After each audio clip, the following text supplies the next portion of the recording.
Unity is strength. Make we reason. Make we talk. If we see corruption in any shape or form, we're going to highlight it. Make we talk. Jeffrey Tavares represents yard and broad and the entire diaspora. As long as it affects the life of our nation, uncover the truth. Make we reason. Make we talk. And we don't care about no vumva viva va. No upper echelon. Nobody is not above the law. As long as it now help Jamaica. Make we talk. Make we talk. Unity is strength. Make we reason. Make we talk. If we see corruption in any shape or form, we're going to highlight it. Make we talk. Jeffrey Tavares represents yard and broad and the entire diaspora. As long as it affects the life of our nation, uncover the truth. Make we reason. Make we talk. And we don't care about no vumva viva va. No upper echelon. Nobody is not above the law. As long as it now help Jamaica. Make we talk.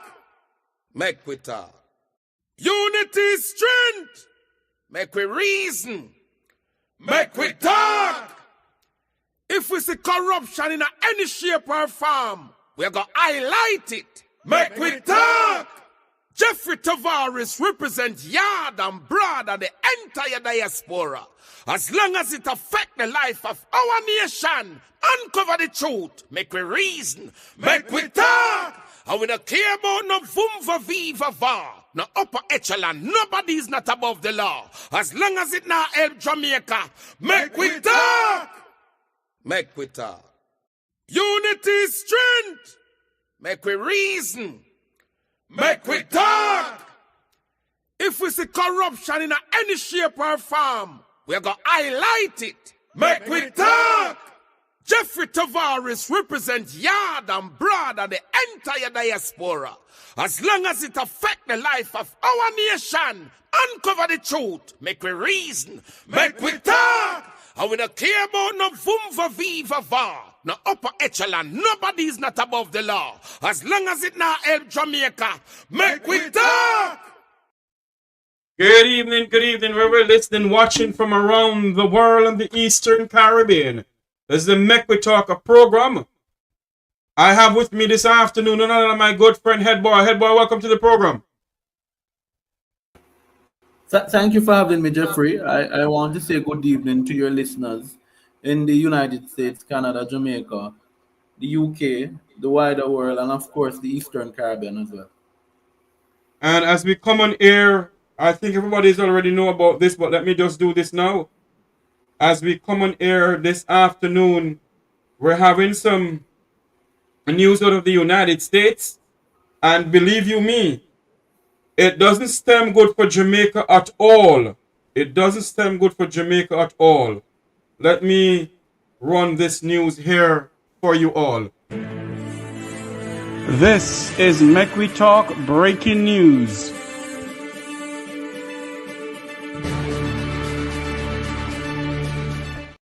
News coming into us, U.S. President Donald Trump has announced a 10% tariff on Jamaica's export to the United States market.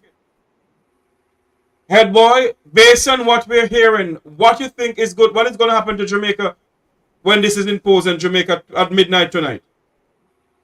Well, what it means, Jeffrey, and I want people to understand that the timing of this is quite suspect. So let us set certain things in perspective. Last week, the parliament had some discussions, particularly opposition leader and party leader Mark Jefferson Golin, asked some questions of the government as to why they were removing GCT from imported goods into Jamaica, particularly vegetables, fruits, and armored vehicle. And I think there was some additional items that were added, but these were particularly items that were coming from outside of Jamaica. If we know and look at our import bill, both our food import bill, we'll realize most of our imported food comes from the United States. So that removal of GCT really would have been removal of GCT from items coming from primarily our largest import market, the United States. So, to set things in context now, what a tariff does is that the United States is imposing a charge to on exports coming into Jamaica. So our importers in the US that import, let's say, Jamaican breadfruit, because a lot of persons, particularly in South Florida, they get some of the things they would get from Jamaica, New York as well, Philadelphia, and also Atlanta, and down in California.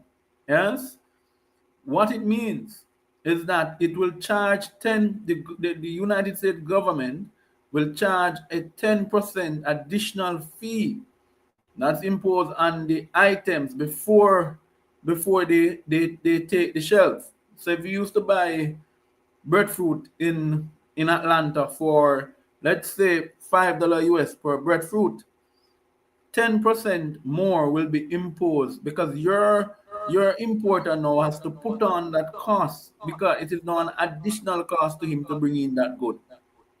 You with me? Indeed. So this has serious implications, but the timing of this is quite suspect. Because why I say it is quite suspect is that the Secretary of State Rubio was in Jamaica last week Wednesday. You carried it live here. No, Indeed. what is telling to me is that in his presentation he did in fact discuss that America wants to do more trade With Jamaica. with Jamaica, and that they were concerned about the predatory practices of China. No, I don't like to make assumptions. I know you will be having a very special guest this evening, Oh the yes. Honorable. Let me say this. Our special guest tonight will be the Honorable Julian Robinson, Member of Parliament for South St. Andrew? Southeast St. Andrew. Southeast St. Yeah. Andrew. He's also the opposition spokesperson on finance, planning, and the public service. He will be my special guest at 7 p.m. Jamaica time, 8 p.m. US time. And our special guest will be Mr. Julian Robinson. And we're going to ask some questions about this too, because this just come on a breaking news wherein Jamaica is slapped with a 10% tariff. I wonder what is going to happen. Is the prime minister scheduled to be in Florida this weekend? And I hope the people of I hope the Jamaicans who are living in the diaspora here in the United States will really ask the Prime Minister these questions about this tariff. You hear, boy? Yeah, but Jeffrey, what is concerning, and I'm glad that you have opposition spokesperson and finance and the other areas he shadows coming on this Yes. evening, because what is worrying is that we see from. Are you hearing an echo? Yes. Yes, I'm having an echo. Let me see what's happening here. If it is on my side, can you hear me much better? Yes, much better. Go ahead now. Right. So I'm saying that what is concerning is that with the challenge now in terms of the large food import bill that we have, yes, and with us not balancing our as I said the trade, so we have a deficit in trade. Yes. Now, this will further create problems for the exporters in Jamaica and for the importers of Jamaican goods. Now, let me say, so our mango exporters, our breadfruit exporters, our yam exporters, right? Yam is one of Jamaica's largest agricultural import into the US. So Hold if on you there for me, head boy. Hold on there for me, head boy. Somebody's saying that I am the one who's having the problem with the audio. Let me check something here. Don't move head. Let me check something here. Whoever listening, watching from around the world. Uh-oh. Hold on for me. Whoever listening, watching from around the world on the Eastern Caribbean. Hold on for me. Whoever listening, watching from around the world on the Eastern Caribbean. I think it is coming from my end indeed. Head boy, take over for me now. It is coming from my end indeed. Absolutely. You want to go out and come back? Yes. Maybe there's something. Head boy, take over for me now. Yes. Absolutely. You want to go out and come back? Let me go. Go ahead, head boy. So, listeners, as we hold for Mr. Tavares to join us back, you know, I want to say it is, you know, it's a privilege to join you. And as you are aware, Mr. Robinson was supposed to join us last week, but he was not feeling well, and he did in fact indicate to Jeffrey that he was not feeling well. And so this evening he will be with us at 8 o'clock US time, 7 o'clock Jamaican time, and it is very you know, telling that he's actually joining us this evening on the moment that US has just announced this imposition of 10% tariff on Jamaican imports. But we will be asking the questions of Mr. Robinson, and you can send some of your questions in the chat, so we can pose some of those questions to him as well. And we'll say to those who will be asking questions to be respectful. Let's have a lively discussion this evening, and let's have an informed discussion. This is a platform that the first thing you have to respect others before you first must respect yourself, and then you'll respect others. Jeffrey, let me see. Are you hearing me much better? Yes. Yes, I'm hearing you much better. You hearing me much better now? Yes, and I'm not hearing the echo. Okay. Thank you all for joining us. Welcome to the Make We Talk program this afternoon. Our special guest will be Opposition Spokesperson on Finance, Mr. Julian Robinson. He's also the Member of Parliament for South East St. Andrew. And he will be my special guest this afternoon and tonight here. We're going to speak to him about issues and his recent budget debate to the Jamaican people. What plans does the People's National Party have if they should gain state power? But right now we're speaking about the tariff that the United States has put on Jamaica. My special, my co-host is none other than Head Boy. Head Boy, I want to play a clipping that was just done by Nationwide with our good friend, Dr. Karen Dunkley, who was giving her 2 cents on the tariff that is imposed on Jamaica by the United States. And, you know, we're here talking, but of course, we must think about the Jamaicans who are going to face all of this. Let me move this away from here. Well, let's see what Dr. Dunkley had to say. Of now, social and political commentator Dr. Karen Dunkley to discuss further. Good afternoon, Dr. Dunkley. Good afternoon to you and your listeners. Thank you so much for having me. So, Dr. Dunkley, just to say, your reaction to this announcement by President Trump, and what do you feel are the implications, not only for global trade, but here locally in Jamaica? I think the reaction is interesting. So one of the things that's certainly happening in the United States is that the conversation is a constitutional one and an economic one, whether or not president can constitutionally impose tariffs. So we do know that under the U.S. Constitution, their Article 1 in Section 8, it gives the Congress explicit power to collect taxes and impose duties. And that authority constitutionally belongs to Congress and not the president.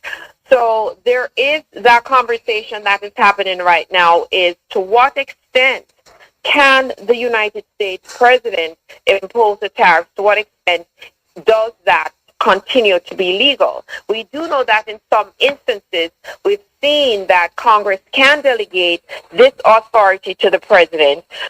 It's under the Trade Expansion Act of 1962, I think, that allows for national security reasons as well as under the Trade Act of 1974, which allows the President of the United States to retaliate against what they describe as unfair trading practices by other countries. So right now, as we look at what the tariffs will mean, I could tell you what the markets are saying. I think there's a constitutional aspect. The economic reaction is simply tariffs cannot be good for any economy. We see here, if you looked at what happened to the stock on both the S&P and the Dow, we see tremendous deficits. Tremendous downturn. We know that tariffs, they said the more trade that a country does is the wealthier. It's proportional to wealth, right? So trade is proportional to wealth. The more you trade is the wealthier because you're exchanging goods and services. So economically, tariffs lead obviously to higher prices. As a consumer, I am most interested in what gets me the lowest price. And just in terms of the law of economics, that is going to become very problematic for an economy that really relies on so many existing trade relationships. One more thing just before we shift, of course, to Jamaica land we love, is if you look at what has happened, Mexico and Canada have had their tariffs delayed because they have promised increased border security, and the presidents of these countries responded fairly quickly around the worldwide tariff issue. Right. Which leads me to my next question, Dr. Dunkley. Do you think that the Jamaican government and diaspora organizations should advocate for policy changes to protect Caribbean economic interests? I think absolutely. In fact, we need to organize, and it's something that we have yet to become solidified in, is to organize a Caribbean lobbying group that is powerful, that is relevant and influential enough to really attack, to take on some of these issues. If it is that we had a Secretary of State visit where we were billed as the most like-minded partner in the region, to come on the heels of that.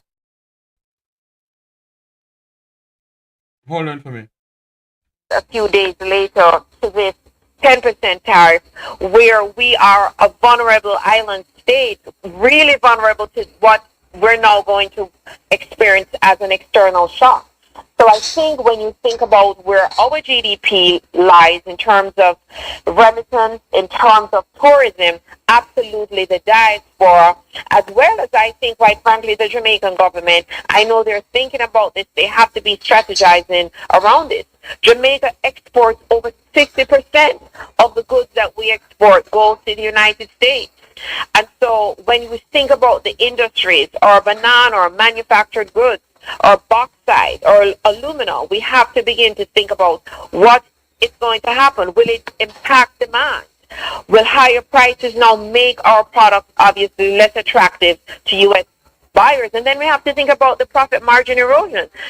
You would be amazed how many people and persons I know personally, and these are business leaders in America, certainly in the Northeast corridor as well as in the West. And they are actually in favor of the tariffs because they're saying that it's about time to buy American and to focus on American, and that we should absorb the shocks of the tariffs as the exporter. So that is going to dip into profit margin and or will lead to profit margin erosion and just sector instability. So we have every reason to be concerned.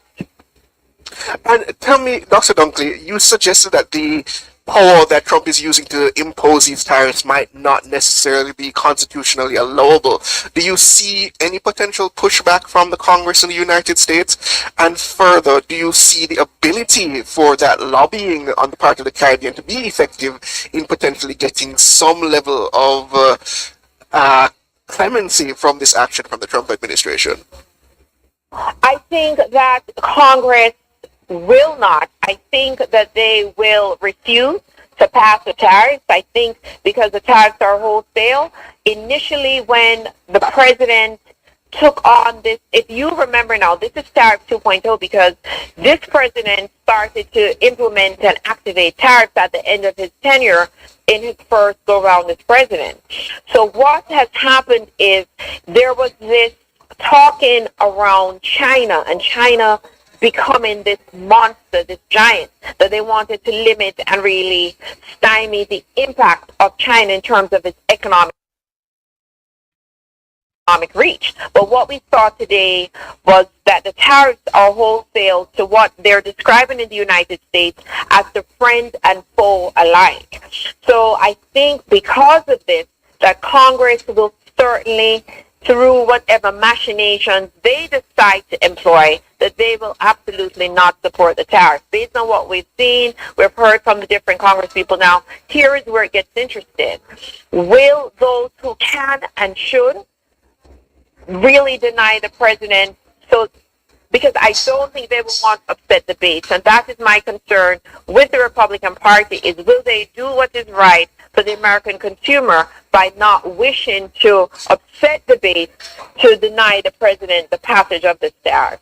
And so it's yet to be seen if they will have the courage to take on the president, to let them know that they disagree with the tariff and therefore will block the vote. My question to you, head boy. What was really said to Prime Minister Holness by Secretary of State Marco Rubio? Head boy? Unmute your mic for me.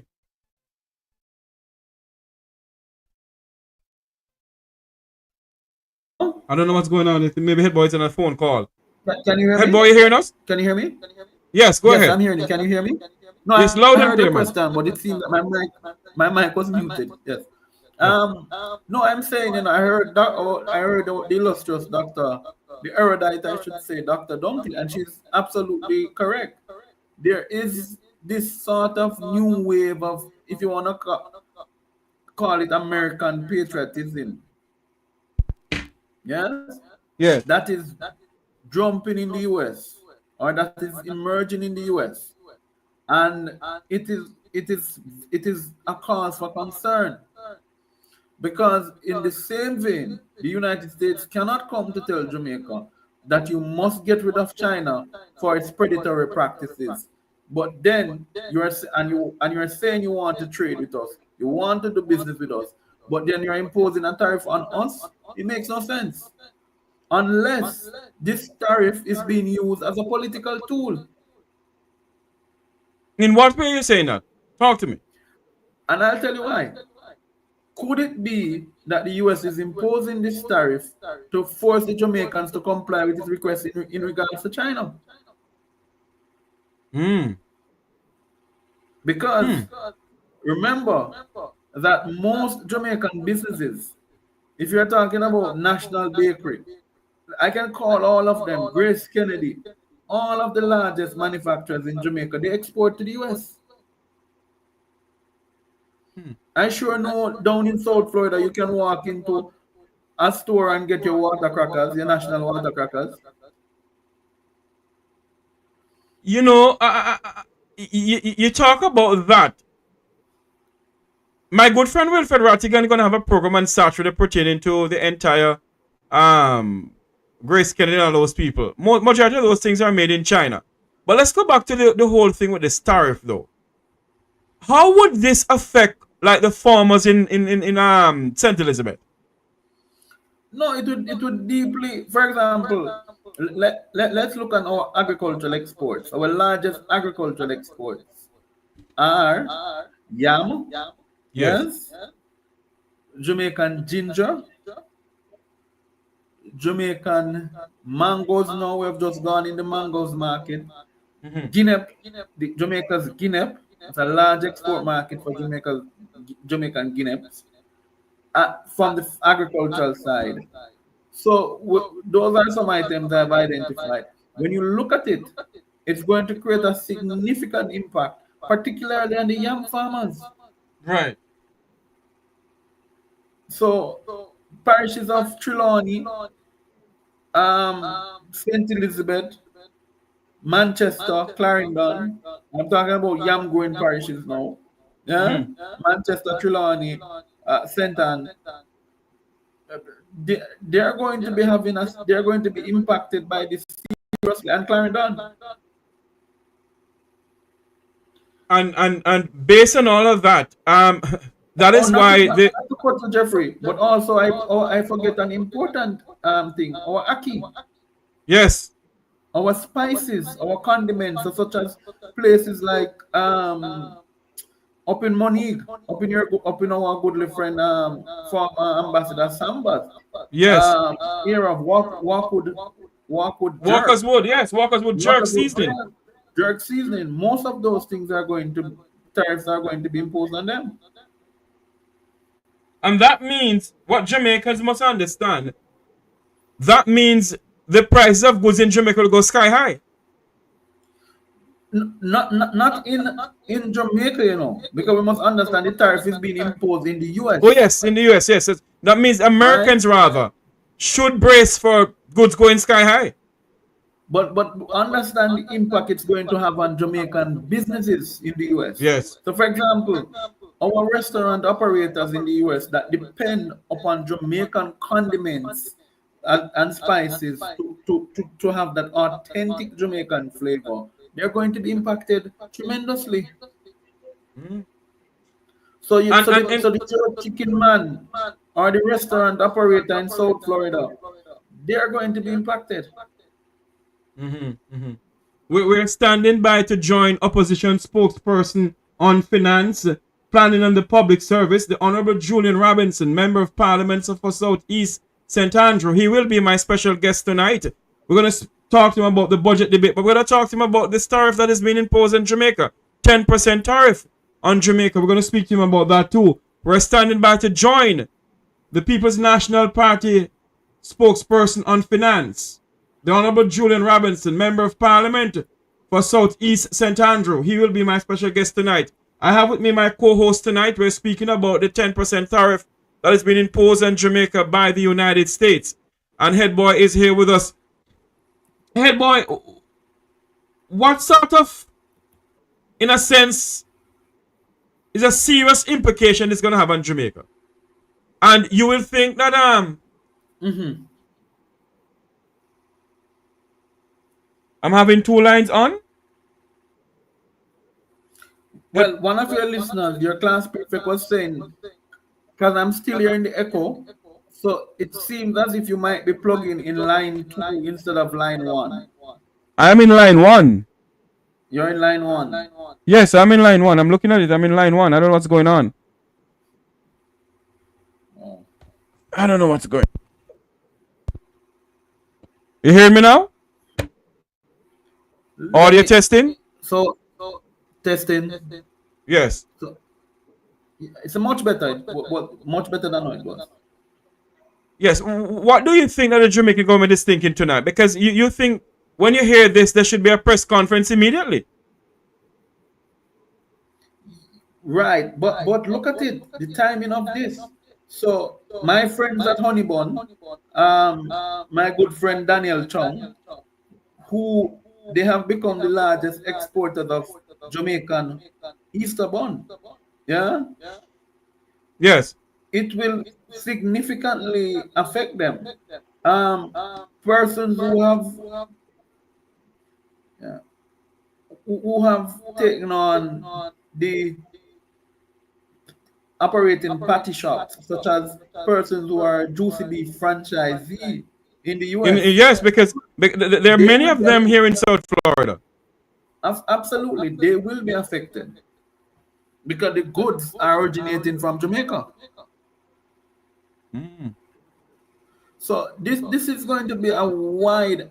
Understand that this 10% tariff is going to affect at least 1.5 times the population of Jamaica. Wow. This is going to have serious impact. And if you should break it down, let's use a simple item, a bun. Let's say the bun is being sold in the US for $35 now, before the tariff. That importer of that bun will now have to put on 10% additional cost. Yes, to compensate for the tariff, but him also might increase it from 10% to 20% to make a profit as well. Wow. So we're going to be seeing a serious impact. But why I say it is a tool. It is not just a tool of, it's a political tool. The Mexican president, Mrs. Sheinbaum, yeah, Yes. she negotiated her way, actually out negotiated Donald Trump in the tariff war with herself and the US. Um, and she was able to negotiate where no tariff was imposed on Mexico. Mm-hmm. Because she says, look here, you have an issue, drugs is coming across your border. Let us sign an arrangement where we will deal with the cartels and you must guarantee us safe passage of our goods into the United States. Let's have a Yes. win-win scenario. Right? I am saying that if I were to use that approach, what is the United States asking Jamaica to do that it is not doing? Mm. And what was said between Jamaica's Prime Minister and Secretary of State Marco Rubio? Those are the questions that we must ask. Is it that something was said and it wasn't pleasing to the Secretary of State and now we're getting this? Yep. No, I am saying, I don't want to assume because, they say when you assume, you make an ass of yourself. True. Right? But the reality of it is, one can look at what occurred in Mexico and compare it to the Jamaican situation and say, okay, if Mexico was able to negotiate itself out of the way because of what it put on the table, what is it that Jamaica is not putting on the table? It's a very good question. That is where the jigs of the whole matter comes together.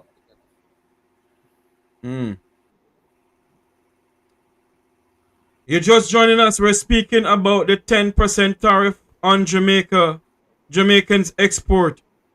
President Donald Trump has imposed a 10% tariff on Jamaica. We're standing by to join the opposition spokesperson on finance, planning and the public service, the Honorable Julian Robinson, Member of Parliament for South East St. Andrew. He will be our special guest tonight. Jamaica, it doesn't look good for Jamaica at all. In a sense, we're in the people of St. Elizabeth, the farmers in St. Elizabeth, and that is why we must go back to what Michael Manley said, head boy. Plant what we grow, eat what you go again? Eat what we grow? Head boy? Eat what we grow what we eat what we grow and grow what we eat. Yes. And I think it's full time for Jamaica to really, we're down there building all sorts of apartment buildings.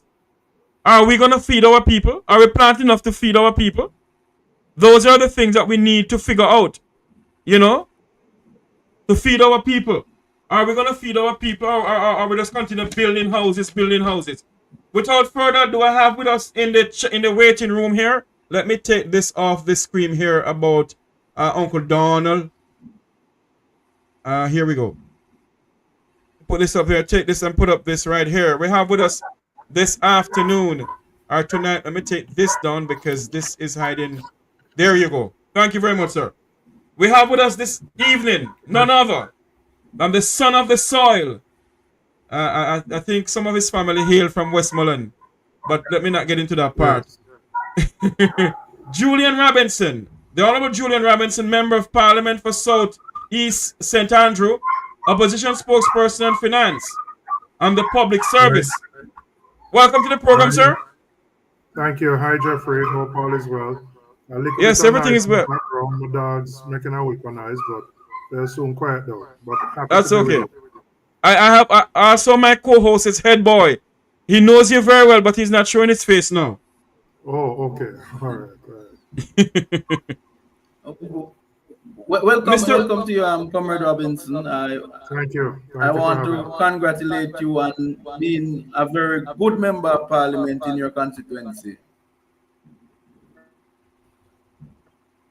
Mr. Robinson? You hearing us, sir? Thank you. I keep doing the work. Yeah, man, I'm hearing you. I'm hearing you clearly. I think Okay. there was a little break there, but I'm hearing you clearly. Yes. What did you plan to achieve in your budget presentation to the nation? When you gave the presentation to the nation, what did you plan to achieve from it in a sense? Well, for me, I think it was to outline a set of policies and programs which can grow the economy, to ensure that the most vulnerable in our society is protected and that we put in place measures to protect them. But in essence, the heart of what we were proposing were policies which would deal with inclusive growth. And we're very focused on inclusive growth because we recognize that, growth for the sake of growth with numbers without it positively impacting the lives of Jamaicans really doesn't mean anything. So our proposals were to show concrete ways that would lead to growth. And I think we were able to demonstrate that while showing that we can protect the most vulnerable in the interim. Mr. Robinson, President Donald Trump has imposed a 10% tariff on Jamaica. What's your take on that? Well, I think it underscores the need, one, for us to be more self-sufficient. And, a big part of that is investing more in agriculture, in research and development, so that we don't have to import a lot of the things which we currently do. Many of the things we import, we can produce here. That's the first thing. And then secondly, I think it underscores the need for us to develop relationships outside of North America with our colleagues in the south to south, other countries in the world that where there is an interest in the goods and the services that we produce, to develop those relationships and to expand those relationships right now. So I think the reality is that we're in a very turbulent time globally. We don't know how the chips are going to settle. But regardless, I think we have to focus our minds on becoming more self-sufficient. If you can just give me a minute, I'm going to try and close some doors and windows to prevent the noise from the dogs. So just give me a minute. Okay, no problem, sir. Go ahead. We're speaking to opposition member of parliament, opposition spokesperson on finance, planning and the public service, Mr. Julian Robinson. He's also the member of parliament for South East St. Andrew. Head boy, if you have a question, you can go ahead when he gets back.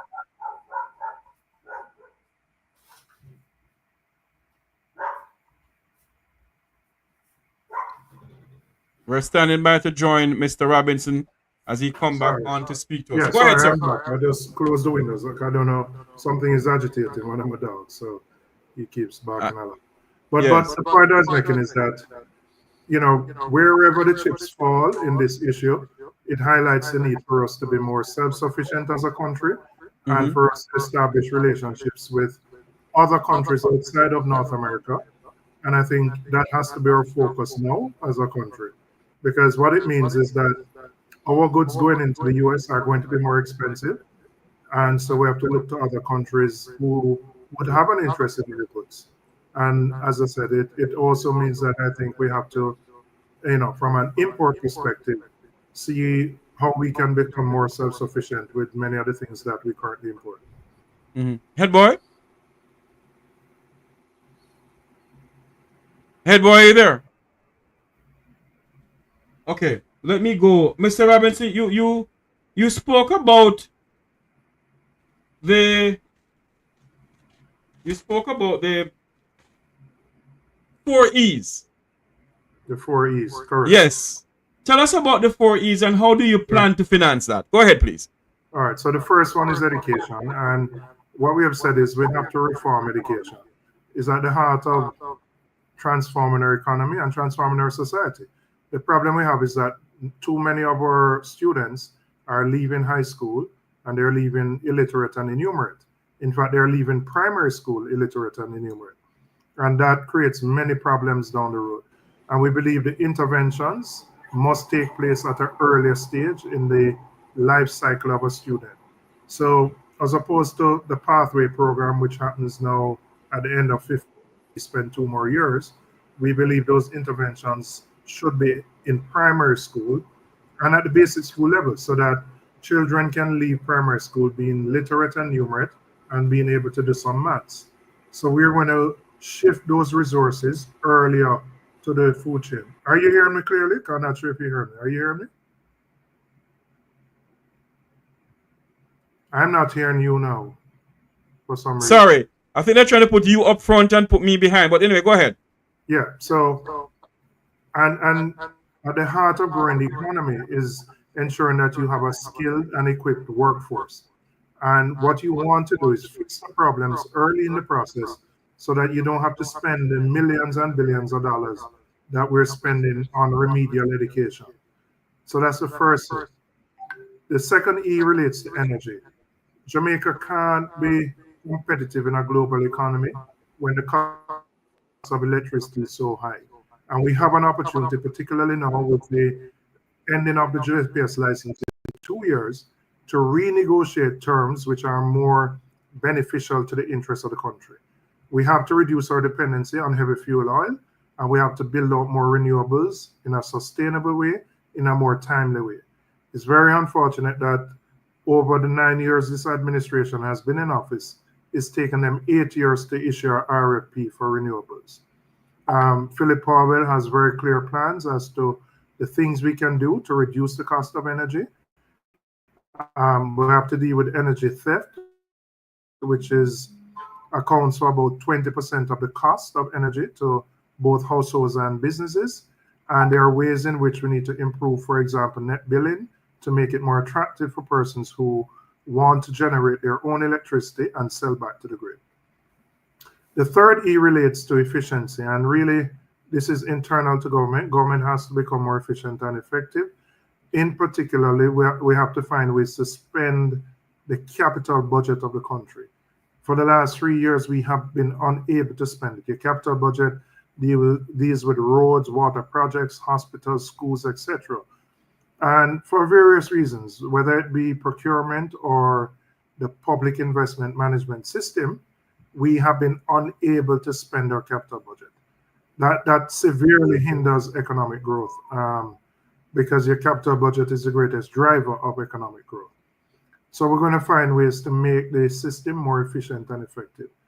And then the fourth E relates to our emerging economies, and we are committed to spending $1 billion on a fund which would support businesses, small businesses, musicians, artists, entertainers, potters, the entire gamut of the creative and cultural industries.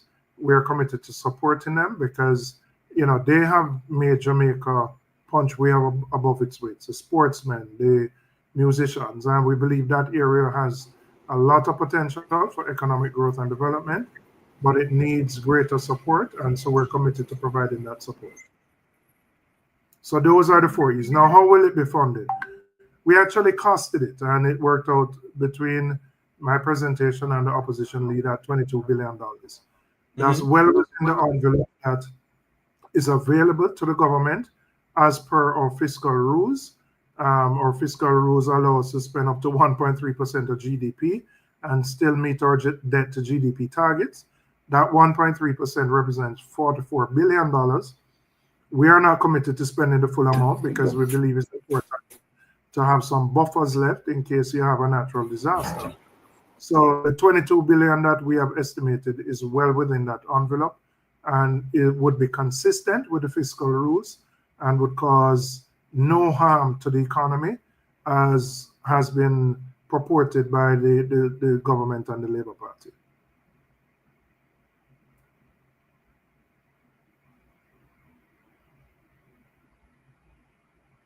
You heard me, Jeffrey?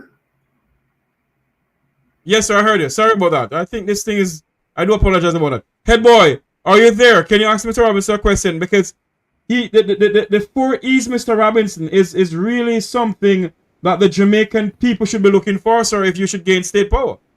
They will get it because we have determined what the critical hindrances to economic growth are, what some of the things we need to do as a government to drive it, and we'll work those out. And we're very committed to implement, because the only sustainable way to improve the quality of life for the majority of Jamaican people is to ensure that we have economic growth. And we have a plan to get to that position. Yes. Head boy, go ahead. Right. Thank you, Mr. Robinson. My first question to you would be, you just pointed it out, because I heard last week in the discourse, and quite honestly, it was a dishonest attempt by Minister Favour Williams Absolutely. to project the presentation of yourself and Mr. Golding as a budget. Yes, that's one. But secondly, I want you to give us a sense of how there's an aspect of the education part that's really been appealing to a lot of Jamaicans, particularly providing meals for the students.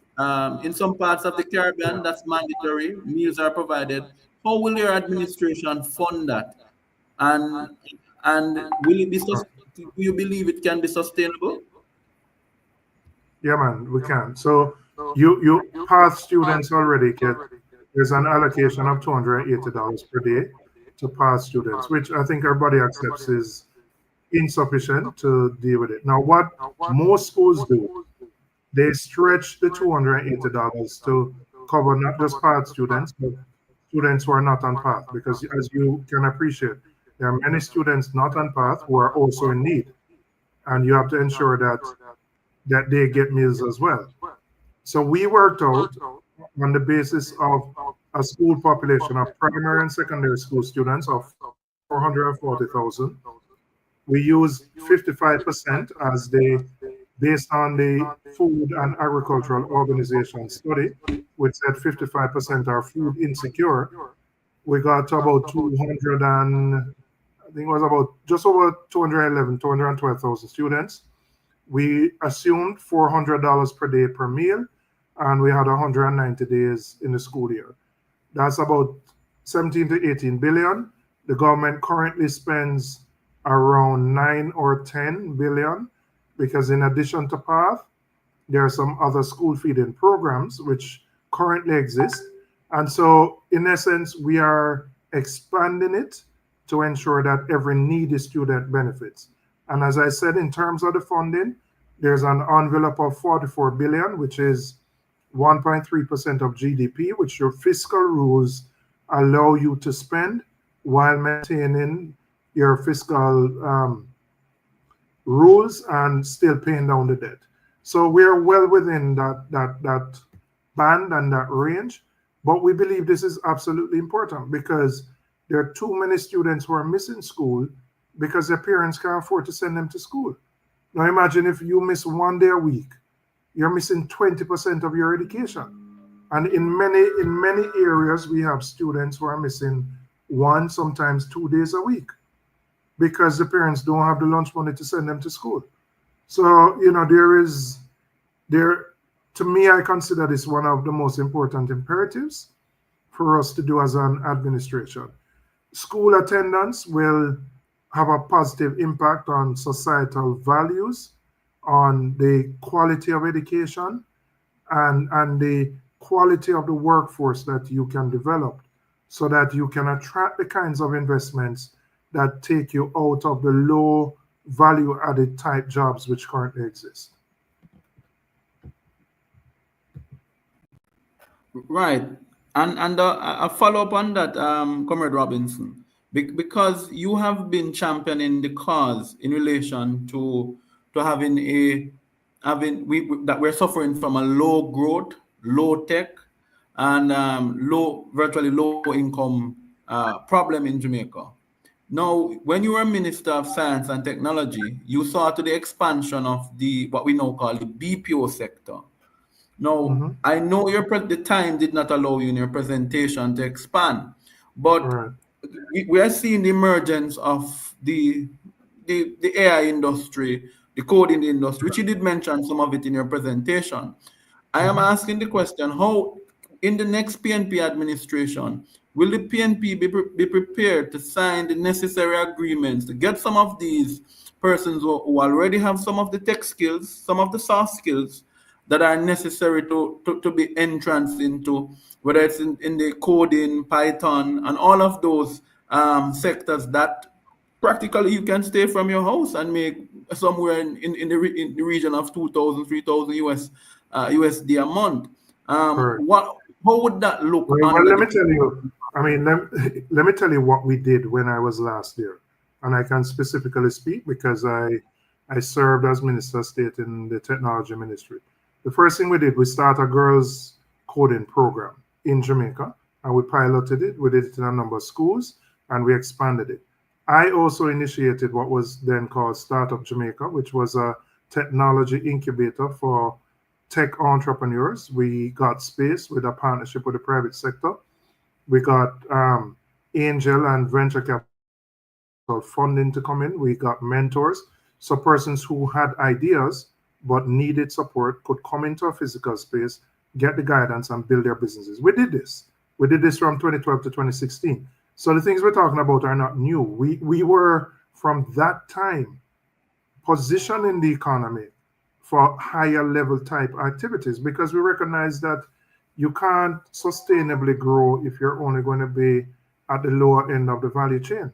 So we started those things, and we are absolutely committed to expanding them and growing them so that more Jamaicans, as you said, can stay right here in Jamaica and earn salaries commensurate to what people in the US earn because they have the skills and the expertise to do it. So I'm only making the point to say we're not talking about theoretical things. We're talking about things we did when we were last in office and which we will continue to build on and grow when we get back into office. Thank you. Mr. Robinson, speak to us, head boy, thank you. Speak to us about the plans that the PNP has for the creative industry. So, this is one of the most prominent sectors that has put Jamaica on the map. If you go to some parts of the world, they'll say Bob Marley, or they might say Usain Bolt. That's what people know us for. Our creativity will punch way above our weight. But it's a very informal sector, and it's not well organized. And we believe, there's a lot of potential to grow the sector for persons to earn more foreign exchange, but they need funding to get there. And that's why we're committed to putting $1 billion in the Cultural and Creative Fund. And it will cover the full gamut of people: musicians, artists, painters, potters. One area that has gotten a lot of attention is content creators and TikTokers, but those are legitimate professions too, but they're not the only people we're focused on. And it's not just providing funding, it's also ensuring that you provide support, that they can get their business plans done properly. They have mentorship, they have guidance so that they can grow their business. So it's a full gamut of support, and we're very much focused on that because we see the enormous potential that exists in Jamaica to succeed in these areas.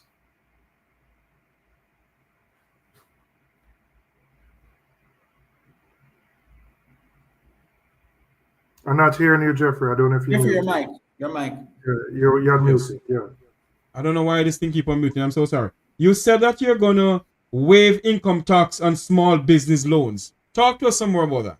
Not on the loan. So there are two things we said. We're going to waive corporate income tax for MSMEs for the first 3 years.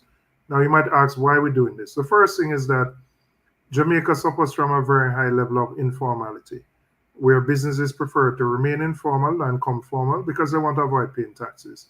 The challenge with informality is that it limits your potential to grow, because if you're informal, you can only depend on your personal savings, family support, maybe a partner draw, something like that. But that limits how much you can grow. If you formalize your business, then you have an opportunity to go to a bank, you can get angel funding, venture capital funding.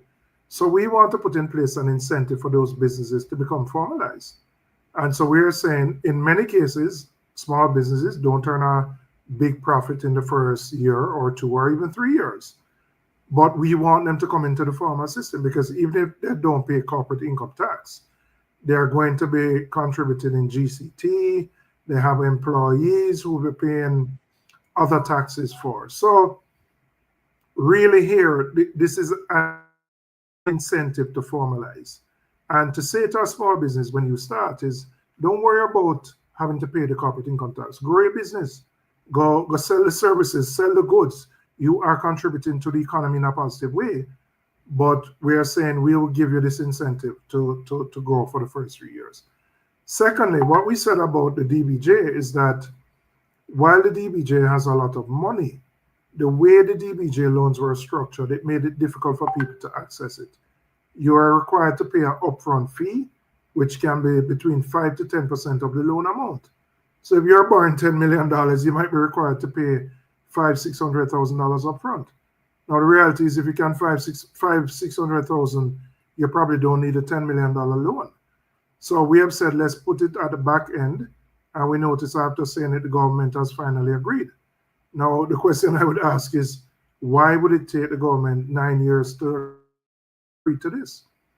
This was a simple thing. It doesn't cost the government any money, and it had the opportunity to release a lot of funding for these MSME businesses, which would contribute to economic growth and development.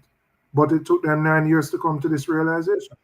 So it's been very disappointed how long it has taken the government to act on some of these things.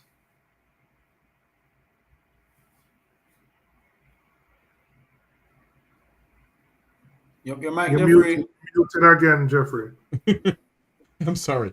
You spoke to us about, because I carried your budget presentation live on my program here. Yes. And you spoke to us about flat water rates, a flat bill for seniors 65. Talk to us about that, because a lot of Jamaicans, when they do get water in their pipes, God bless what they get, if they do get it. And sometimes it's air coming through the pipe, and the meter going like this. That's an issue. That's an issue. But what we're trying to do, most of our pensioners are on fixed incomes. They're over 65, they have stopped working. And so what we want to do is provide some certainty in terms of knowing what that water bill is. Now, there have been concern raised that if you do this, people just go and run with it. The first thing I say, we're going to look at historical data to determine what your flat rate is. And we're going to look at what the kind of typical consumption is. Now, if someone goes way outside of that consumption range, then we're going to take them off the system, right?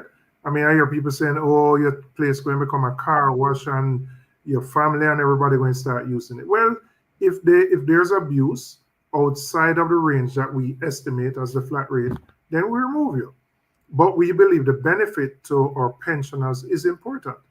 They've worked all their life. They're in a position now where they're not earning, but they just get a pension, and we want to provide them with a break. I mean, they're among the most vulnerable in our society. And so we're given thought to how the system would work. We're put in place measures to protect against abuse, and we're fully confident that it can be implemented with very minimal cost to the taxpayer. And really, we believe it can be absorbed by NWC based on NWC's own balance sheet and financials. But also to add a point to that, Comrade Robinson, I realize, and I have been championing this cause for the issue, for this particular promise from the People's National Party. I have looked over the years at what the NWC has suffered. And if you really look at it, the proposal from the People's National Party would see a transfer, roughly, of there's about 300,000 elderly, 360,000 persons who would qualify, yes, for that program. But let's say it's 200,000. There's a possibility somewhere around the NWC reaching some serious billions coming into an already struggling NWC, which then will give it access to funding, whether it's in the local market or the international market, to improve some of its ailing infrastructure. So when you hear the arguments and people oppose it, I think the government is opposing it because they don't understand. They don't understand how to implement it, one, and two, they don't understand how to the impact it will have in terms of the balance sheet, meaning the good impact, not the negative impact now, on the balance sheet of the NWC and making it more solvent.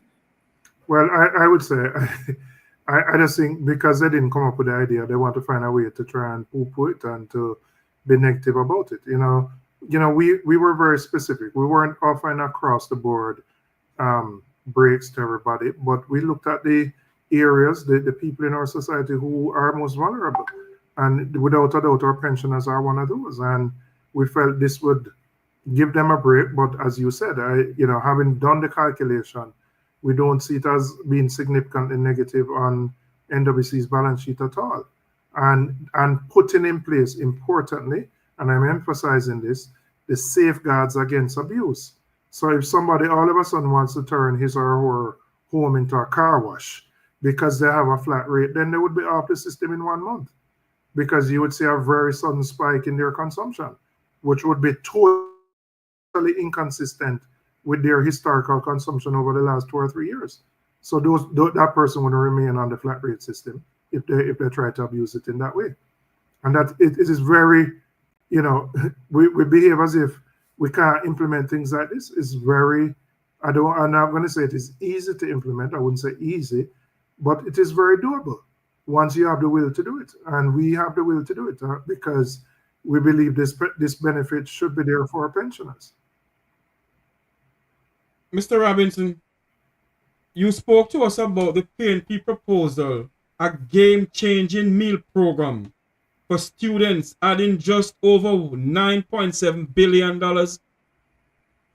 from the budget or to the budget? Well, from the budget. Yeah, adding to the budget, yeah. Mm-hmm. Adding to the budget. Talk to us some more about that. You remember, when you look at, I'm a member of parliament, and there are times I go into my constituency in the middle of the day, and I will see students who are of school age not at school. And you might ask the question, why are you not at school? It's not that you're sick. And then you ask the parents, and the parents say, well, I just can't afford to send the picnic to school because I don't have the bus fare or the lunch money. Now, as I said, if a student misses 1 day of school a week, that's 20% of their education they're missing. Now, not going to school has a lot of negative outcomes. If they're at home in the community and they're not sick, they're going to be idle up and down the street. They're not learning or retaining what they're supposed to be getting. So the benefit to the society is that you're ensuring that you have higher school outcomes, that people who go to school, even if they don't get a solid meal before they leave, they are assured of a solid meal at school, which enables them to learn. Because you can't learn if you're hungry. And so I think one of the things the FAO report showed is that 55% of Jamaicans suffer from moderate to severe food insecurity, which means people cannot afford to feed themselves consistently every single day, which is why you have students who are not going to school. I mean, how can we be boasting about how great our economy is as the government does, but more than half of your population can't afford to eat properly and can't afford food? And so again, we were very focused in terms of this particular group because it has an impact on the outcomes that you get at the end of high school and the quality of the society. More people in school doing better, you create a better society, you create less antisocial behavior, all things equal, less violence. People who are more educated and more skilled will have more opportunities. I mean, we hear the private sector saying they can't find enough people to work. And part of the reason is not that the people aren't there, but they have either opted not to work or they're not meeting the skills level that the private sector requires. So for us, this is a big priority.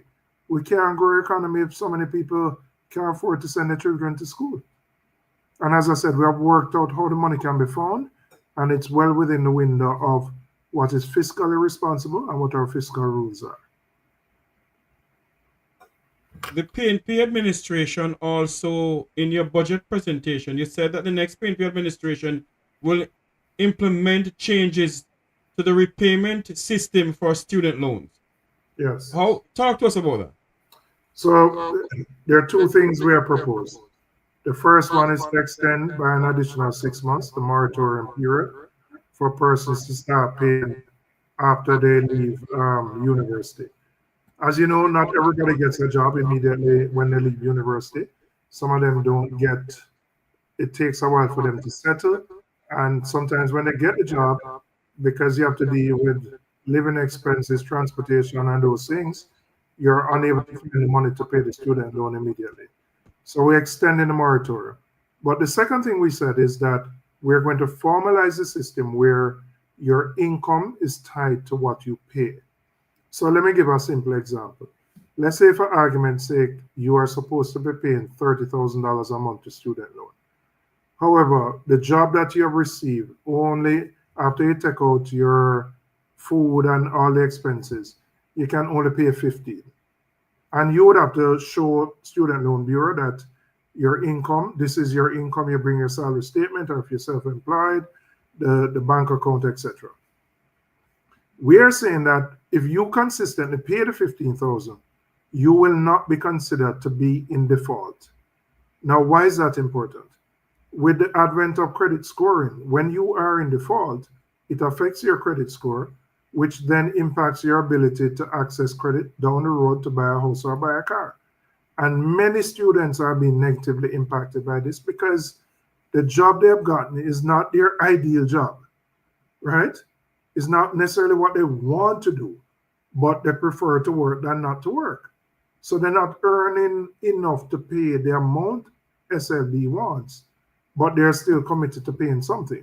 And so we are going to change that system to tie the repayment to income levels while ensuring that you are not categorized in the default or delinquency heading, which impacts your credit score in a negative way. You have some very great things plans for the economy of our country, Mr. Robinson. I want to ask you.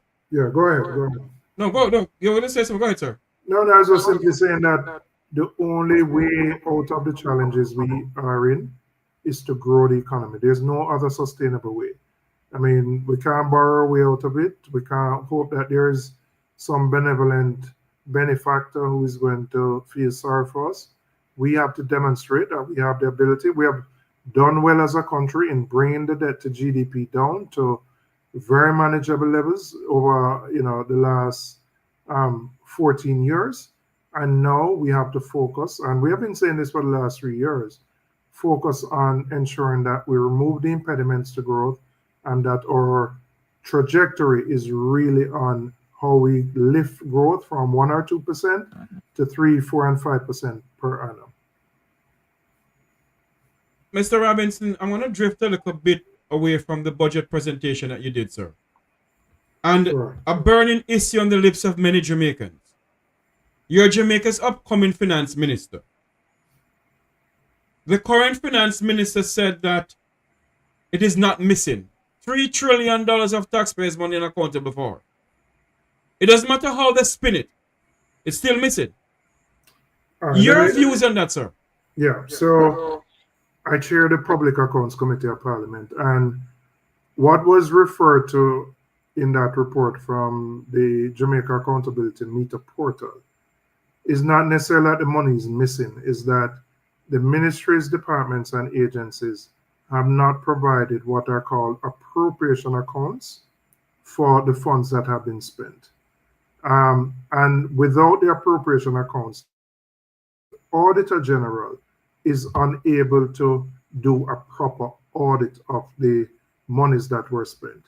So the reality is that over a long period of time, and I mean, I'm not seeking to make a political point of it, because frankly, some of the issues began when we were last in office. Proper records have not been kept, and many of those agencies have built up a backlog in clearing their appropriation accounts. So in fact, the last two meetings of the Public Accounts Committee, one was in April and one was in February. No, one was in March, sorry, and one was in February. We spent those two meetings with the Ministry of Health, as an example, with our local government ministry plus the parish councils, working out a plan so that they can reduce the backlog, prepare their appropriation accounts, so that the Auditor General can give her opinion on how the monies are spent. And once she's able to do that, we would have a better picture of how those monies were actually spent. So it wouldn't be accurate to say that the monies are missing. But what would be accurate is that the absence of the appropriation accounts makes it impossible for the Auditor General to provide a proper assessment as to how those funds were spent. But wouldn't you blame that on the permanent secretary, sir? I don't know that you can blame. So, for example, take the Ministry of Health. It's a new permanent secretary. I mean, ultimately, I suppose everything stops with the Chief Accountable Officer, which is the permanent secretary. But in the Ministry of Health, some of the transactions go back 10, 15 years. The people who were involved at the time no longer work with the ministry. The current persons in the ministry are reluctant to signing off on expenditures that they didn't authorize, that they don't know anything about. Because within the public sector system, you can be penalized if you approve of disbursements that end up having issues. So one of the things that came out of the meeting is that the advice of the Attorney General must be sought, in a sense, to indemnify the current officers who are being asked to sign off on expenditures from 10, 15 years ago. Because it wouldn't be fair to me as a current officer if, let's say, I sign off on something, and then down the road, the Auditor General does our audit, finds that there's something wrong with what I approved. But quite frankly, I just didn't know anything about it because I wasn't working at the ministry at the time. So I don't want to simply say it is the permanent secretary's fault. I do believe more emphasis and resources should have been placed and provided for those ministries to clear the backlog. And now that, there's a lot of attention on it, I think finally, there's priority being given to it at this point in time. Mr. Robinson, you said something, oh Lord, you said something a while ago, sir, that it happens even when the PNP was in power. Mm. My question to you, sir, how is it that we, the Jamaican people, must sit down and accept the fact that all those things has not gone into the Auditor General? The money is not missing, what you said, because the papers have not gone in for them to do the proper accounting. And no head is rolling for that, sir? Yeah, I mean, again, ultimately, in any ministry, the permanent secretary is accountable. And what I should have happened from long ago is that from the level of a cabinet secretary to look at where the backlogs are, because frankly, it's across almost every single ministry, some worse than others, and to put in place a plan to resolving the backlog. And as I said, I don't think enough priority was placed on this issue over an extended period of time. And now we're trying to catch up by bringing those accounts up to date, which involves, bringing on new staff, ensuring proper accounting systems are in place, things which frankly should have been done a long time ago, but for a multitude of reasons they weren't. And that has put the country in a bad position. And as I said, it's difficult, like in a Ministry of Health, to hold the current permanent secretary, who has just been there for less than 6 or 9 months, accountable for something when he really, has just started. And he has made commitments and put in place a work plan to resolve the issue. But, there's no gainsaying that we shouldn't have gotten to this stage in the first place. We should have been more diligent over a period of time and ensure that the appropriation accounts were being submitted in a timely fashion, which did not take place at all. I'm going to yield to my good friend, Head Boy, but I want to ask you one more question, sir. You know what? Let me yield to Head Boy before I ask that question. Head Boy, go ahead. I can think before I ask you that question because I don't want you to run away and don't come back on my platform. Go ahead, Head Boy. One thing I can tell you about Comrade Julian, he's not afraid of the hard questions. I know his deceased uncle, Sir Robinson. Evan. I know him very well. Evan and oh my God, used to come to Negril a lot. Yeah, man. He has a friend. His cousin also have the same beard as him. Yes, I know what you're talking about. Philip, Yes, Philip Calvin. Philip, yes. Go ahead, head boy. Philip. Right. You know, Mr. Robinson, the most topical issue out there now is the SSL matter. And I must commend you for being quite strident on it. In fact, you have highlighted that it in fact affected a constituent of yours. Yep. And so as an MP, you know, within your own constituency, Yep. you have been affected by the impact of SSL. But Mhm. two questions around it. One, I hear the PNP saying that they will be giving they will be looking at possibly having a commission of inquiries if necessary. Can we get a commitment from the People's National Party that within its first 100 days that it will publish that Kroll report that was paid for by the taxpayers of Jamaica? And secondly, what will be the remedies in terms of what will be the new policies, because government entities funds were taken up and placed in SSL, particularly the NHT, particularly the NHF, the Banana Board, Catastrophe Fund, the NIS, and I think another entity that I'm now missing. But what commitment? Because I think in all of the presentation, everyone speaks about Usain Bolt, but we have not heard sufficiently what is the outcome. Were these funds returned to these government entities, and what is the state of those funds? Yeah, no, those funds were. In fact, when the issue came up initially, I'd asked those questions about 2 years back. Now, those funds were not directly invested in SSL. SSL was, in a sense, acting as a broker. And so the government hasn't lost money per se from those investments. The ones that we are aware of. I don't know if there are others that have not come to the public light. But there are guidelines in terms of how the government must operate in terms of placing funds in entities. And we have seen other instances where those guidelines have been breached. Not necessarily with SSL, but where government funds were invested in other, what I call startup entities that didn't meet the requirement of the Ministry of Finance. And so we have had breaches of those things. Now, yes, we can give the commitment. We'll publish a report. Now, where criminal proceedings are being initiated, you may need to redact parts of the Kroll report. And that's a very standard thing where, you know, if you're going to, somebody's possibly going to be prosecuted, then you can't put the specific information related to that person in the public domain. But there's a lot more information which is important and which the public has a right to know. You know, we know that, you know, SSL was under heightened surveillance from the Financial Services Commission. We know that when the leadership of the Financial Services Commission changed, that surveillance was removed and it allowed SSL to have more relaxed oversight, which led to many other problems.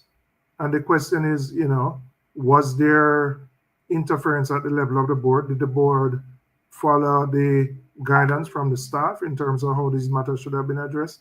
There are a whole set of questions that need to be answered. And, you know, I think the Commission of Inquiry will probably provide answers to those things.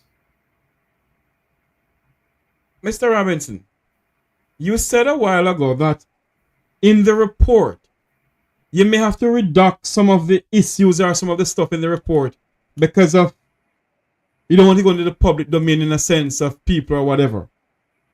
So if a member of parliament, Mr. Robinson. No, let me just qualify what I said. Okay. If criminal proceedings are being instituted against individuals, you could not publish the matters related to something which is going to become criminal. So, for example, again, I sit at PAC, the Auditor General does a report. If from the Auditor General's report, another entity, let's say MOCA or FID, decides that elements of that report will be used in a criminal prosecution, then the Auditor General will not publish the full report related to that. Those parts of the report are going to be redacted, meaning taken out, because let's put it this way. If you are a defense lawyer representing somebody accused of fraud, and you have discoveries when they provide you with the information, and then that information gets out in the public domain, your defendant is subject to a jury trial. The defense lawyer is going to say you are influencing public opinion by putting that out in the public domain. And that's why whenever there's pertinent information related to a criminal investigation, you redact that from the overall report. So that's really what I meant by that.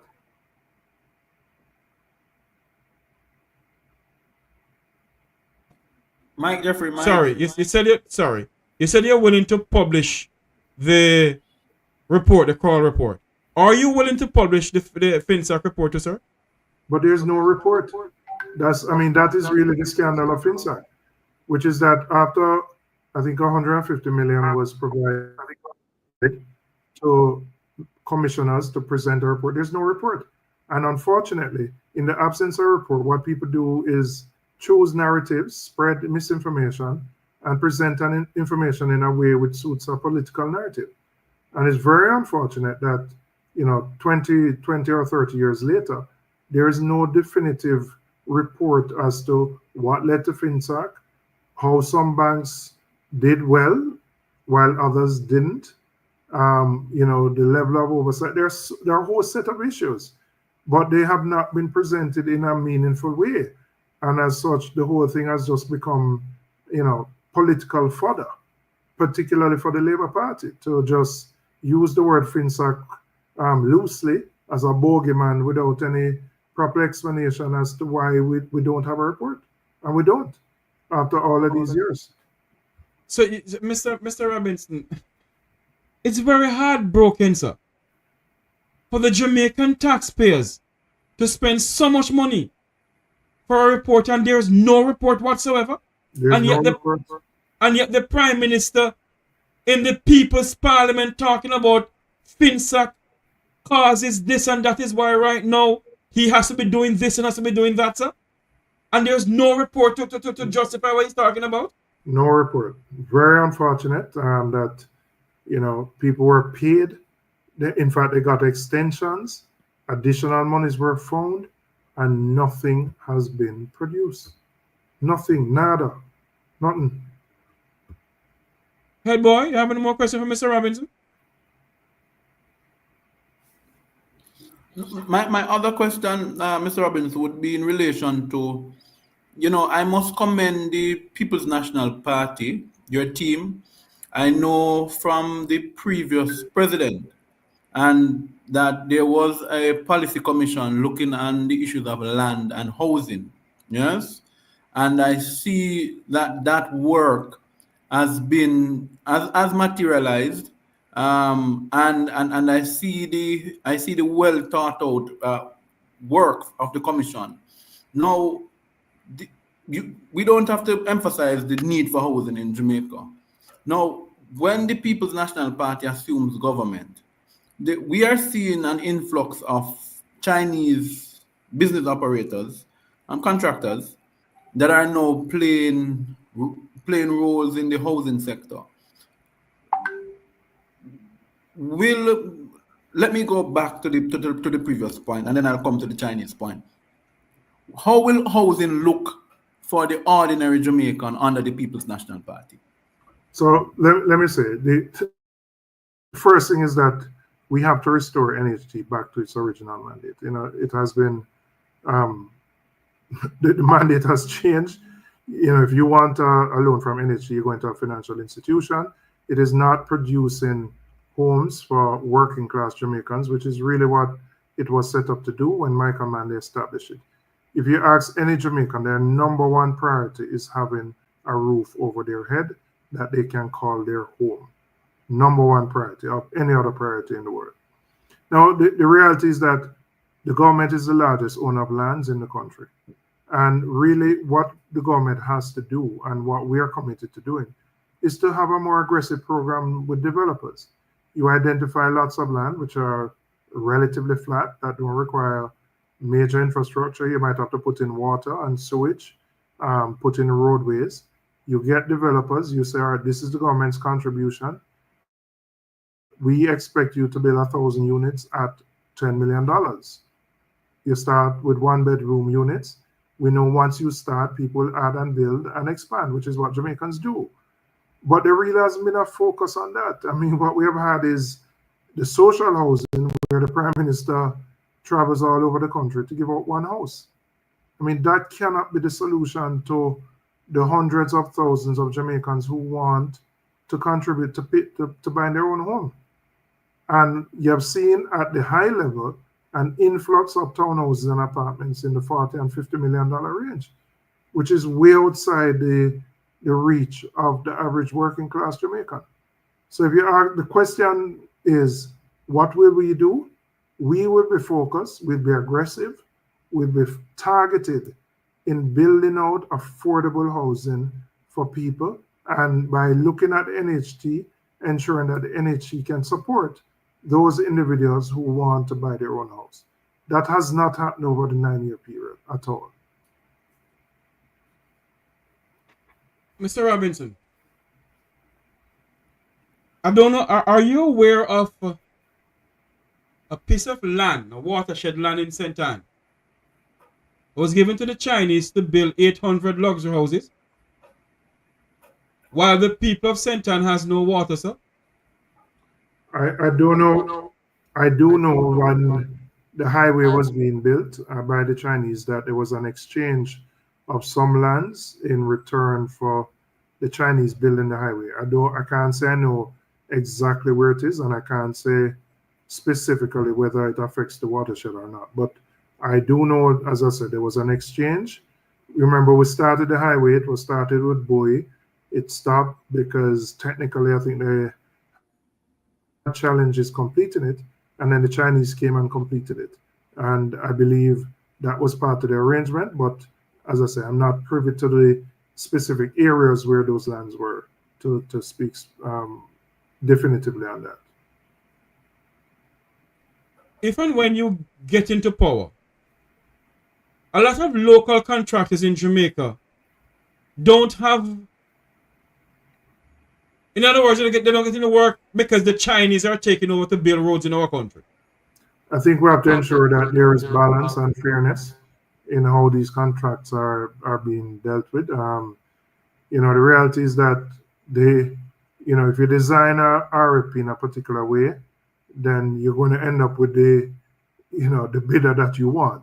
And it's very important that we are more inclusive in how we develop procurement systems so that you can build local expertise, you can ensure that knowledge is developed within local companies that will spread to local individuals, and that gives them an opportunity to compete not just in Jamaica but across the world.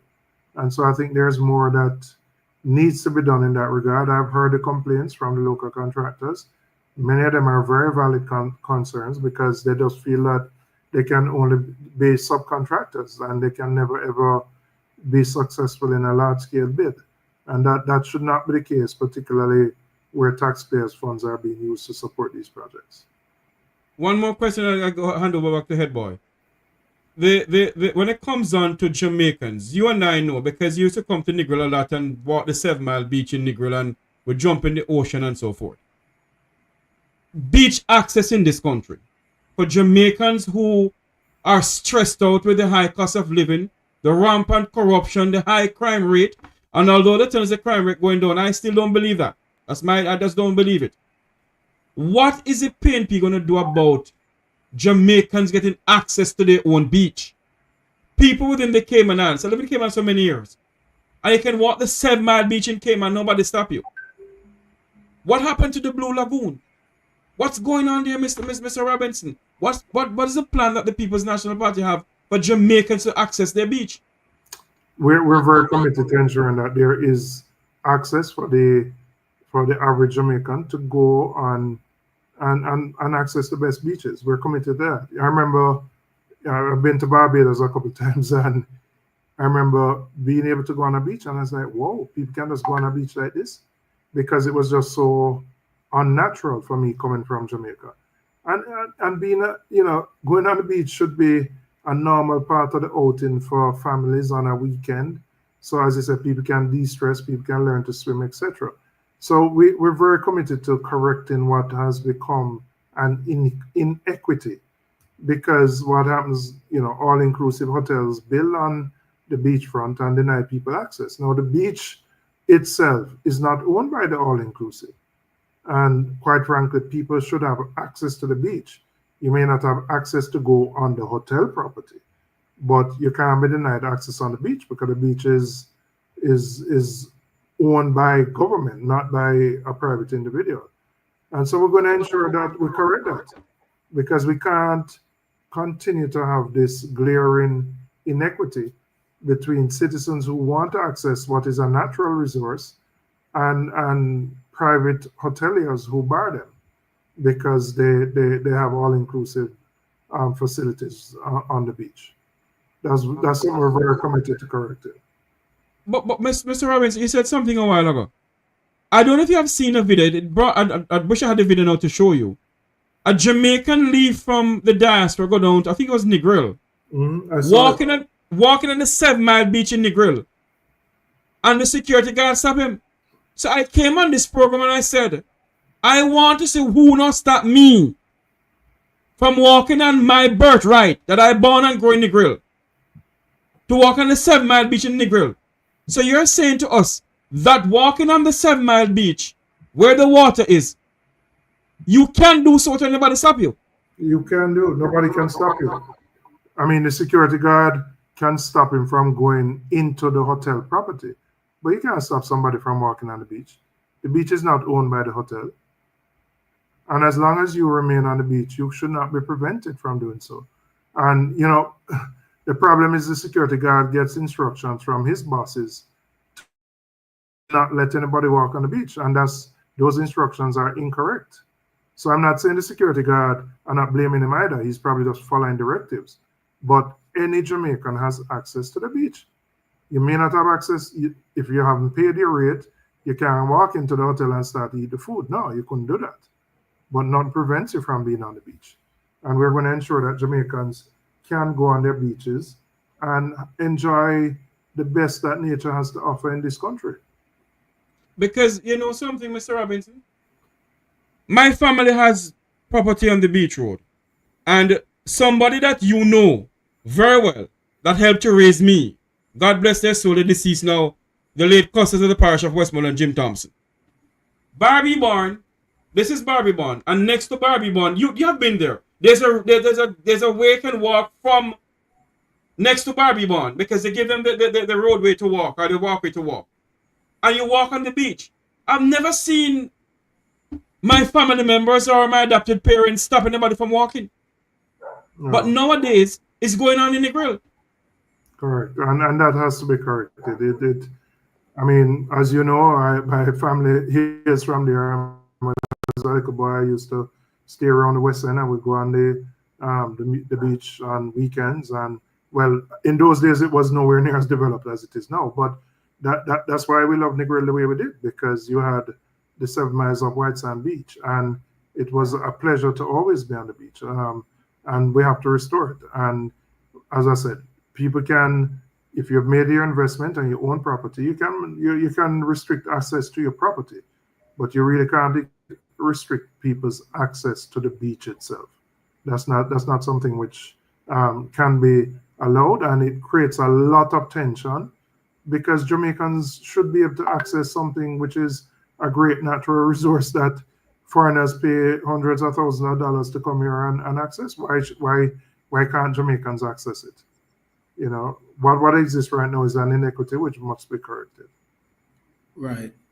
Hey, boy, go ahead. I think we're gonna have we have to wrap soon. So yes, go ahead, boy, because Nyanaka, he's gonna leave. This is my wrap-up question, Mr. Robinson. The workers of Jamaica would not forgive me for not asking you. When the People's National Party comes to power, and I'm saying when, because from the political fever, I've been around the electoral process for a long time. I'm not old, but I've observed it over a couple of elections. Now, the Ministry of Finance and Public Service, which you will be heading in the next PNP administration from all indications. That ministry, particularly on the public service side, will seemingly be having a lot of challenges, especially where the workers are concerned, because of how the reclassification process was done. And, it was just a take it or leave it approach from the government to the unions and to the workers. Now, I know from the People's National Party, you have men like Horace Daly, who, former Minister Daly, who, quite frankly, is one of the skillest negotiators in Jamaica.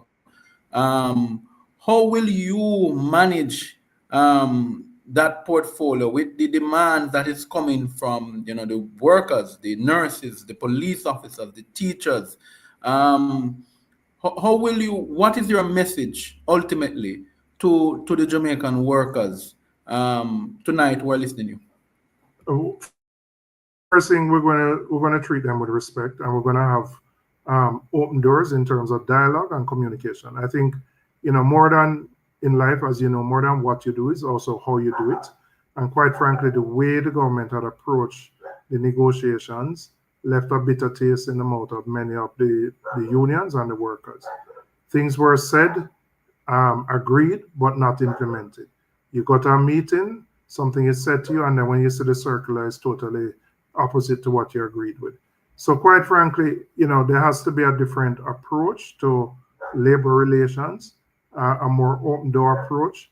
I've said I'm going to establish a council where there is constant dialogue, where people don't have to threaten strike action to get a meeting. One of the big problems with this administration, they only act when the unions threaten action. And that shouldn't be the case. If you know there's an issue, then resolve it before it escalates to the last level. And we have seen that on too many occasions with this administration. So what would I do differently? I will ensure that we have in place, utilize people like a Horace Daly, who has the skills, who understands this part of public sector negotiations, but importantly, hear the voice of the workers and treat them with respect. That is the start and the basis of which we will be having those negotiations. There you have it. We have with us tonight who came on to speak to us, and he was graceful to stay. Well, it's 9 o'clock.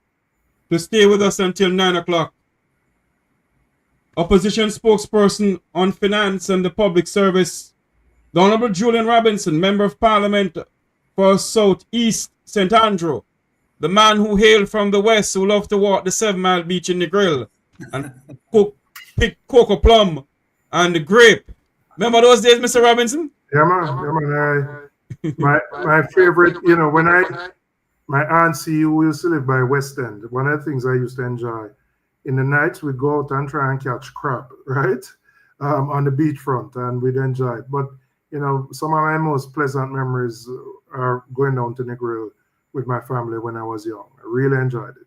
And some of my pleasant memories with aunties was she playing the organ at the Anglican church. Yes, yeah, absolutely.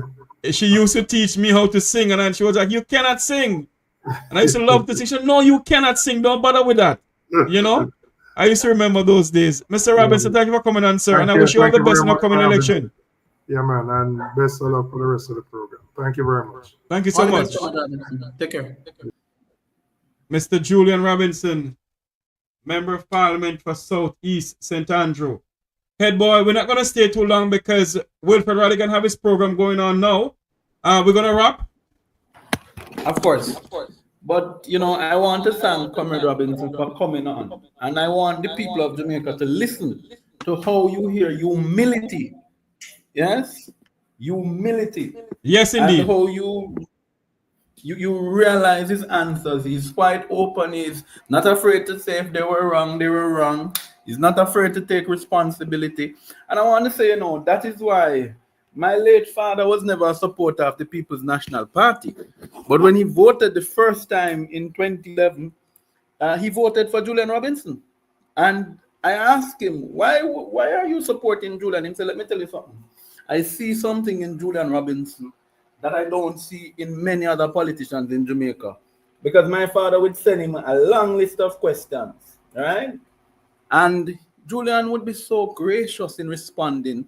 He would come to the townhouses along there in Hope Road, Cleveland Avenue, Monstrous Road, all of those avenues leading behind Hopefield. And Julian is somebody who is just such an humble individual and a very hard-working.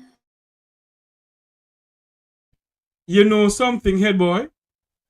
You speak about humility and humble. To give him back that favor. Yes, my friend. Yes, as I said, you talk about humility and humble. I think Julian Robinson take that from his auntie Heather Robinson, who was a member of parliament in the Michael Manley administration, and his uncle. I think his uncle is oh my God, he died though. Remember his name again. But you know, when you listen to Julian speak, you know that he's one of those politicians who will sit and listen to the people and answer to the people's question. You don't think so? I think we have lost head boy. We have lost head boy. No, absolutely. I tell you, he has always. No, I'm here with you. I'm here with you, Jeffrey. I'm here with you. Okay, go ahead. Right? He has always been one of those. He has always been one of those member of parliaments that you could always approach. Always willing to give a listening ear. And I want to tell you, in his constituency, Julian does not segregate himself from the people in McGregor Gully, from the people in Franklin Town, from the people on Langston Road, and he doesn't segregate it. So he mixes with everybody and blending with everybody. And I think he's a good addition to the People's National Party. And he's somebody going to the Ministry of Finance with compassion. And you heard what he said. Jeffrey, you can mute your mic because the echo is coming from you. Right. And if you heard, he said as well, he said that they will be having the discussions with the workers from a position of respect. Now, I want the workers of Jamaica tonight to decide for themselves, the police officers, the teachers, the nurses, the doctors, all the civil servants of Jamaica. You must make that decision. Are you currently being respected by the current administration? Do you feel respected? And do you think that they will respect you?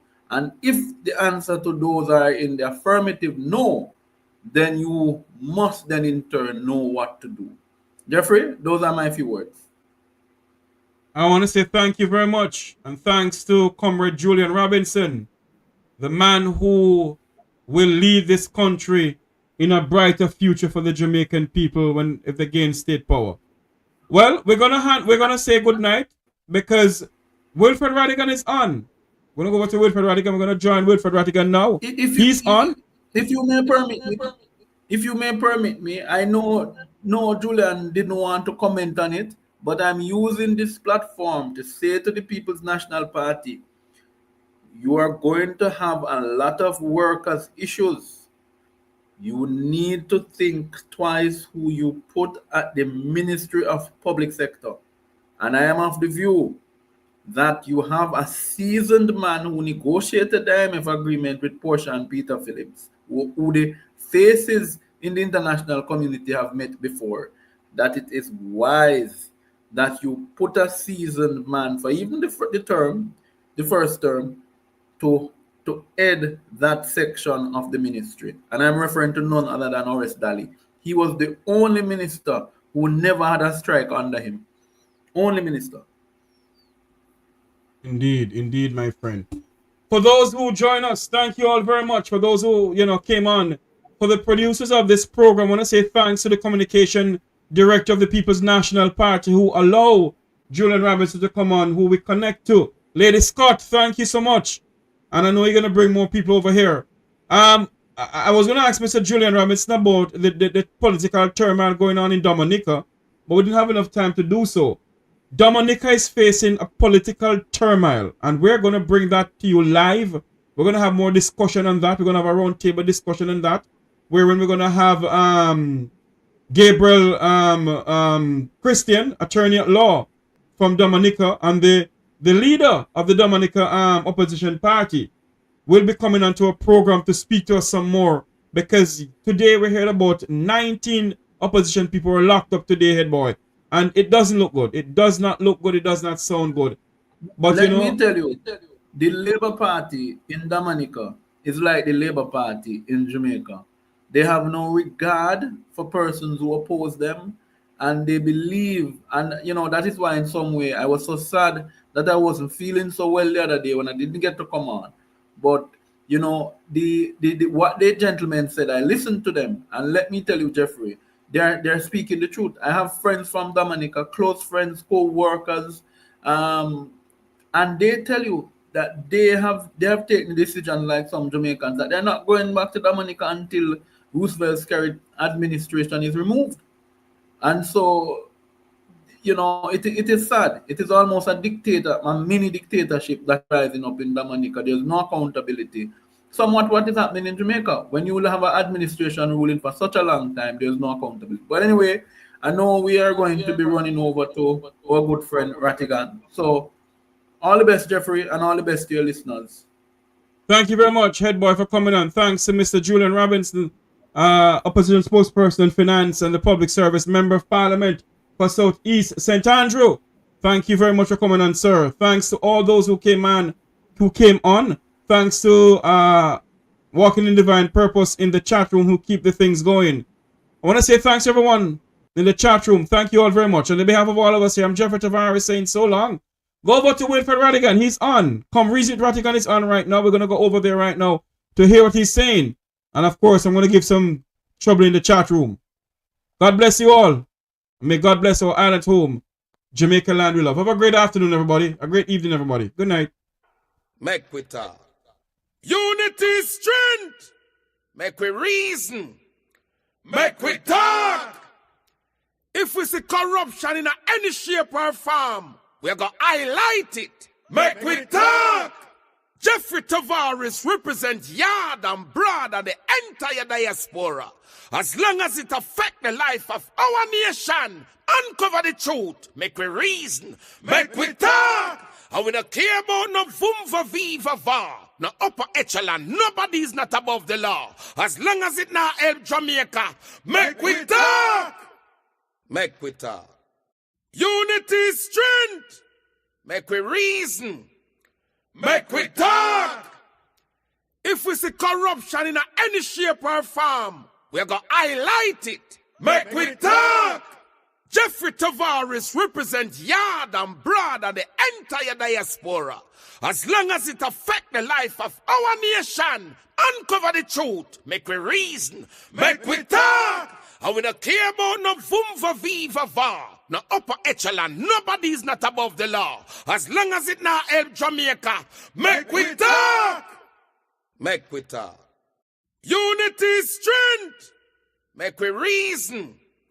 Make we talk. If we see corruption in any shape or form, we're going to highlight it. Make we talk. Jeffrey Tavares represents yard and broad and the entire diaspora. As long as it affects the life of our nation, uncover the truth, make we reason, make we talk. And we don't care about no vumva viva va, no upper echelon.